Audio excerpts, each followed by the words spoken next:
Hoy, al continuar nuestro estudio sobre la obra de Cristo, estaremos considerando varios episodios o momentos en su vida terrenal que son de importancia crítica para entender la obra que Él fue enviado a cumplir. Hoy vamos a considerar un pasaje que usualmente tiene poca importancia, pero creo que es importante para entender su obra. Y ese pasaje es el registro de su visita al templo en Jerusalén cuando él tenía 12 años de edad. Este es uno de los pasajes extraños en el Nuevo Testamento que nos enseña algo de los llamados años perdidos de Jesús entre su nacimiento y el inicio de su ministerio público, que ocurrió aproximadamente a la edad de 30 años. Así que nos preguntamos qué estaba él haciendo todos esos años de su vida, cómo era su vida cuando estaba creciendo en Nazaret, presumiblemente trabajando en el taller de carpintería de su padre José. Lo único que sabemos entre su dedicación en el templo y su ministerio terrenal es esta visita al templo, además de su familia trasladándose para Egipto, cuando José se le advirtió en el sueño de no regresar a su hogar, sino que buscara protección de Herodes, yéndose para Egipto, y no fue sino hasta cuando Herodes murió, cuando el ángel le dijo que era entonces seguro regresar a Nazaret.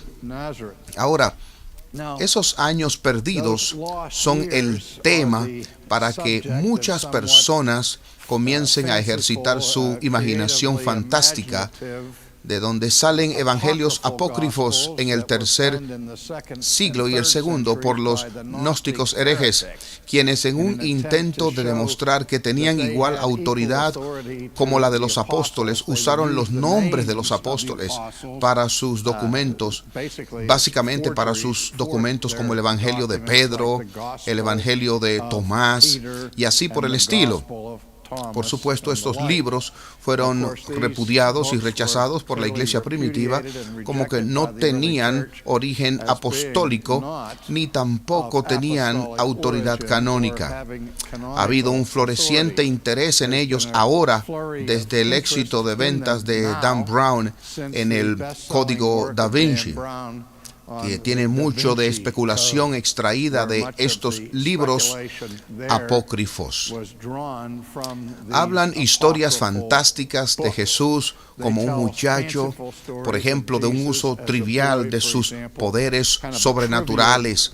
Cuando estaba jugando solo, formó la figura de un ave con lodo y mágicamente el pájaro tomó vida y andaba por ahí con el ave.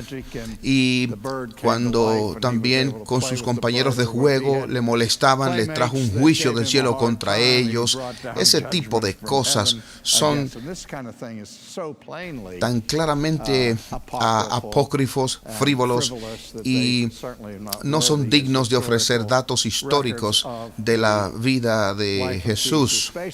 Básicamente lo que se nos dice es que Jesús, como un muchacho, creció en conocimiento, en sabiduría y en estatura. Y vemos una muestra de ese crecimiento en el Evangelio de Lucas, en su visita al templo. Lo que voy a leer para ustedes ahora, capítulo 2 del Evangelio de Lucas, comenzando en el versículo 41, leemos este registro. Sus padres acostumbraban a ir a Jerusalén todos los años a la fiesta de la Pascua. Y cuando cumplió 12 años, subieron allá conforme a la costumbre de la fiesta. Y al regresar ellos, después de haber pasado todos los días de la fiesta, el niño Jesús se quedó en Jerusalén sin que lo supieran sus padres, y suponiendo que iba en la caravana, anduvieron camino de un día y comenzaron a buscarle entre los familiares y conocidos. Al no hallarle, volvieron a Jerusalén buscándole. Y aconteció que después de 3 días le hallaron en el templo, sentado en medio de los maestros, escuchándolos y haciéndoles preguntas. Y todos los que le oían estaban asombrados de su entendimiento y de sus respuestas. Así que cuando sus padres le vieron, se quedaron maravillados, y su madre le dijo: Hijo, ¿por qué nos has tratado de esta manera? Mira, tu padre y yo te hemos estado buscando llenos de angustia. Entonces él les dijo: ¿por qué me buscabais? ¿Acaso no sabíais que era necesario estar en los negocios de mi padre? Pero ellos no entendieron las palabras que él les había dicho. Una de las cosas que fascina sobre este texto es este episodio que enfatiza la respuesta de los teólogos de los días de Jesús con este muchacho de 12 años que apareció en el templo como un niño increíble, prodigio, que había dominado conocimientos de las Escrituras y de teología, y que estaba confundiéndoles tanto por las respuestas a las preguntas que le hacían, pero también por las preguntas que él también les hacía a ellos. Ahora, lo primero que quisiera ver aquí con respecto a este asunto tiene que ver con el conocimiento de Jesús, que fue tan radicalmente diferente de todos los demás en el país. ¿Por qué? Cuando nosotros miramos nuestra doctrina del pecado, cuando consideramos la enseñanza bíblica de la caída de la raza humana, nos damos cuenta de que en esa caída el efecto del pecado permeó toda la persona humana, y no solamente expone el cuerpo a males físicos tales como enfermedades, muertes y otras debilidades, por lo cual el cuerpo es debilitado severamente por la condición caída, sino que la caída también tuvo un impacto significativo sobre la mente de los seres humanos, y ese impacto lo llamamos en teología el efecto noético del pecado. El efecto noético del pecado es un concepto que usualmente no es un concepto que se estipula todos los días en la vida de la iglesia, pero el concepto viene de la palabra griega nous, que es la palabra griega que se utiliza para mente. De manera que noético significa que pertenece a la mente humana. Ahora bien, Pablo nos enseña en el primer capítulo de Romanos que la consecuencia del pecado en rechazar la revelación de Dios que se nos ha dado a todos por la naturaleza es que nuestra mente ha sido oscurecida. El pecado obnubila la mente. Esto la bloquea nuestra capacidad para pensar claramente. Ciertamente nosotros nos reímos después de la caída con la capacidad de razonar. Nosotros podemos, aún en nuestra pecaminosidad, calcular, sumar 2 más 2 y llegar a la conclusión de que eso significa 4. O podemos trabajar con silogismos y en otros problemas filosóficos. Y al mismo tiempo, a cada uno de nosotros se le ha dado o se le ve hacer errores en nuestros pensamientos, y en ocasiones errores muy serios y costosos. Y ha venido a ser parte de nuestra cultura decir que errar es humano. Y esto es un recordatorio constante de nuestra humanidad caída. Y me pregunto por qué, y me pregunto cuando la gente se expone a mucha información de este tipo, llegan a tal conclusión radical. ¿Han notado esto? Que a veces cuando conocemos a otros cristianos y nos damos cuenta de que estamos en serios desacuerdos unos con otros. ¿Por qué? ¿Es la Biblia tan confusa y tan falta de claridad que la gente pueda tener conclusiones tan diferentes de lo que enseña? Y que esas conclusiones puedan ser sostenidas con tanta firmeza y tenacidad y crear todo tipo de divisiones, inquietudes en la vida de la iglesia, en la vida de miembros de una familia, que puede destruir las relaciones humanas. Todos tenemos el mismo material. Bueno, podemos decir que unas personas estudian con más diligencia que otros, y por lo tanto ellos tienen mayor posibilidad de tener un mejor entendimiento del material que están estudiando. Pero todos nosotros fracasamos en amar al Señor nuestro Dios con toda nuestra mente, y por lo tanto todos nosotros caemos en periodos de pereza y fracasos para realmente aplicarnos a nosotros mismos en entender las Escrituras. Y no solamente esto, en nuestra condición pecaminosa, nosotros venimos al texto con ciertos prejuicios. Y la persona prejuiciada a veces puede frecuentemente perder el bosque por los árboles, porque su mente está sujeta en cautividad por ese prejuicio.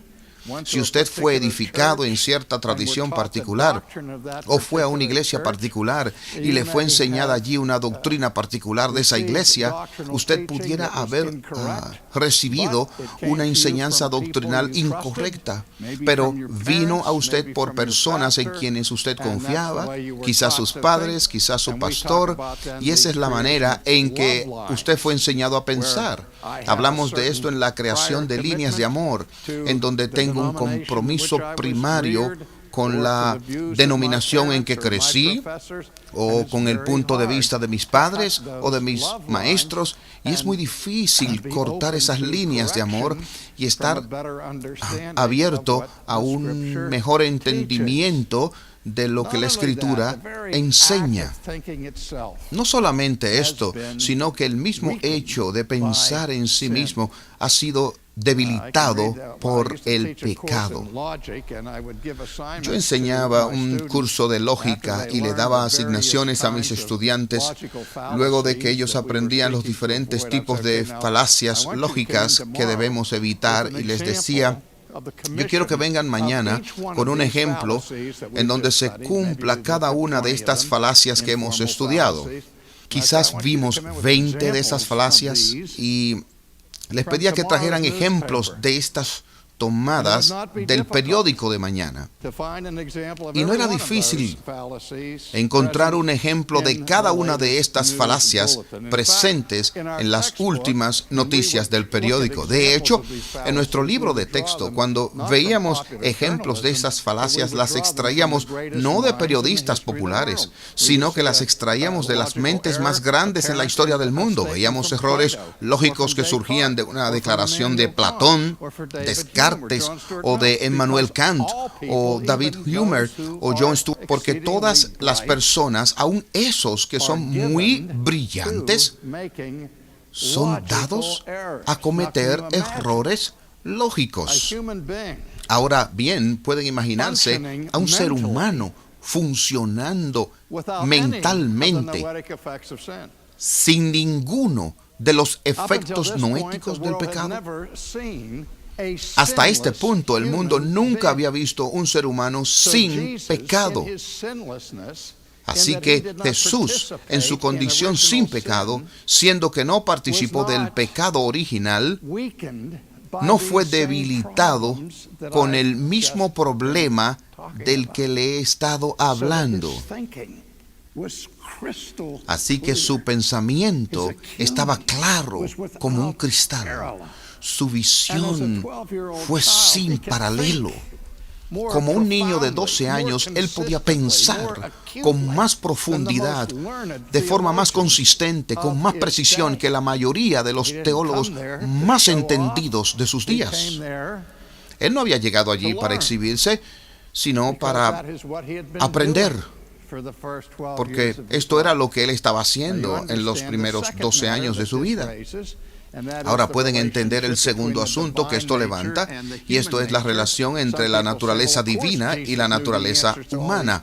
Algunas personas dicen, claro que Jesús conocía la respuesta a todas las preguntas. ¿No era Él Dios? ¿Y acaso Dios no es omnisciente? Sí, Él era Dios encarnado. Y también Dios es omnisciente, pero en lo tocante a su naturaleza humana, a Jesús no se le había dado un cerebro divino. Jesús no estaba dotado en su naturaleza humana con el atributo divino de la omnisciencia. Ahora bien, la naturaleza divina podía comunicar información a la naturaleza humana. Y eso lo vemos cuando Jesús sorprende a la gente con su conocimiento sobrenatural que estaba a su disposición. Pero la naturaleza humana no comunicaba atributo divino. Escúcheme, la naturaleza divina no comunicaba atributos divinos a la naturaleza humana, como algunos han tratado de argumentar a través de la historia de la iglesia, lo cual es una violación de su verdadera humanidad. Así es que finalmente encontramos a Jesús que fue al templo, lo cual era una costumbre un año antes de que un muchacho hiciera su bar mitzvah, que su familia lo trajera al templo a fin de que él pudiera ajustarse a los procedimientos que debían ser seguidos en Jerusalén en los años venideros. Y la gente vendría de grandes distancias a Jerusalén para la Pascua. Y he aquí que Jesús y su familia habían venido de Nazaret, y habían venido no solo con la familia inmediata, sino además con la familia de sus primos, tías, tíos y otros parientes desde Nazaret en una caravana juntos. Y era común en aquellos lugares personas de varios campos, ciudades que vinieran juntos para hacer el viaje. De manera que hacían su viaje, su visita, y regresaban, y ya habían pasado todo un día cuando María le preguntó a José por el niño, y él le dijo, yo no sé, yo pensé que tú lo estabas cuidando. Él debe estar con algún otro miembro de la familia en la caravana. Entonces hicieron una búsqueda entre sus amigos y parientes, y para su sorpresa Jesús no aparecía. Estaba desaparecido ahora por todo un día, y ellos tenían que hacer un viaje de otro día para volver a Jerusalén y volver sobre sus pasos para ver si lo podían encontrar. Por el momento, ustedes pueden imaginar la ansiedad que había venido sobre María y José, preguntándose dónde estaba su hijo inusual. Así que nos dice el registro que después de 3 días lo encontraron en el templo, sentado en medio de los maestros. Y leemos que todos los que estaban oyendo estaban maravillados de su inteligencia y sus respuestas, de manera que cuando le vieron se sorprendieron, y le dijo su madre, hijo, ¿por qué nos has hecho así? Y aquí un punto que cualquiera pudiera usar para argumentar sobre la no pecaminosidad de Jesús, porque después de todo estaba molestando a María, que le dijo, ¿por qué nos has hecho así? Es como una ofensa para ella y su esposo y para toda la familia. Jesús le dijo, ¿por qué me andaban buscando? ¿Por qué hacen esto? Y Jesús les decía, ¿qué pasa con ustedes? ¿Por qué me andan buscando? Ustedes deberían saber dónde yo estaba y lo que estaba haciendo. ¿No sabéis que en los negocios de mi Padre me es necesario estar? Ellos no podían entender esa declaración que Él les dio. Así que tenemos un problema aquí de conocimiento. María y José no sabían dónde él estaba o por qué estaba haciendo lo que estaba haciendo. Él sabía lo que estaba haciendo y tenía un claro entendimiento de por qué él lo estaba haciendo. De manera que hay un sentido del por qué Jesús, con mucho cuidado y mucho tacto y gentileza, está reprendiendo a su madre por no saber, a la luz de toda la revelación que se le había dado a ella y particularmente en el tiempo de su anunciación, que ella debería de saber. Ella ha estado meditando y ponderando todas estas cosas todos estos años, preguntándose cuál es el destino de mi hijo, cuál es el significado de la ocasión y del nacimiento virginal y del mensaje que me dio el ángel Gabriel y luego la profetisa Ana y también por Simeón en el templo. ¿Quién es este niño? ¿Qué va a hacer de él? ¿Qué estaba él haciendo? Ustedes no se dan cuenta de que yo debería de estar en los negocios de mi padre, y pueden imaginarse a María diciendo, sí, el negocio de tu papá es carpintería allá en Nazaret, ahí es donde deberías de estar. Y Jesús está hablando de su Padre Celestial. Y esto nos debe dar una idea de su obra. Jesús, aún a la edad de 12 años, estaba creciendo en clara conciencia de quién era y se daba cuenta de cuál era su obra en esta tierra. Por lo menos sabemos que sabía que tenía una obra que cumplir para su Padre. Y esa obra tenía que ver de alguna manera con el templo y las cosas que se habían discutido allá en el templo. Ahora, como el Hijo de Dios encarnado, todos nosotros también entendemos que hay una subordinación de las clases entre el Hijo y el Padre en la Trinidad. Nosotros hablamos de la distinción económica de la Trinidad. Esto es la distinción que tiene que ver con la obra de Dios, siendo el Padre que envía al Hijo. Y el Hijo, como mencioné anteriormente, quien viene y cumple la obra de redención. Y es el Espíritu el que se envía para aplicar la obra de redención a la gente.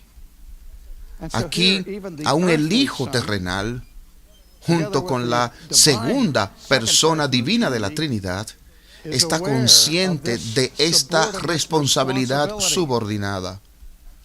Y Jesús tiene esta compulsión de hacer lo que el Padre le ha enviado a hacer. Más tarde será dicho de él que su comida y su bebida era hacer la voluntad de su Padre. Y yo creo que no tomó mucho tiempo para María y José, aunque ellos no entendían todo lo que estaba pasando. Ellos ciertamente entendieron que Jesús tenía una misión delante de Dios en la cual ellos habían sido informados, pero ellos no conocían los detalles. Pero yo creo que ellos hablaron mucho y largo de regreso a Nazaret sobre este episodio. Yo estoy contento de que esto fue registrado por Lucas, que es el único que nos dice de esto, y él, al principio, cuando escribe este evangelio, dice que él investigó mucho para dar datos precisos, y la indicación histórica es que él entrevistó a María, porque tenemos más información de su nacimiento, de su infancia y sus primeros años de Lucas que de nadie más. Así que estoy seguro de que junto con la obra del Espíritu Santo y el testimonio de María, estamos teniendo este reporte que nos prepara para entender el crecimiento de Jesús, creciendo consciente y centrado en la misión que le había sido dada por su Padre.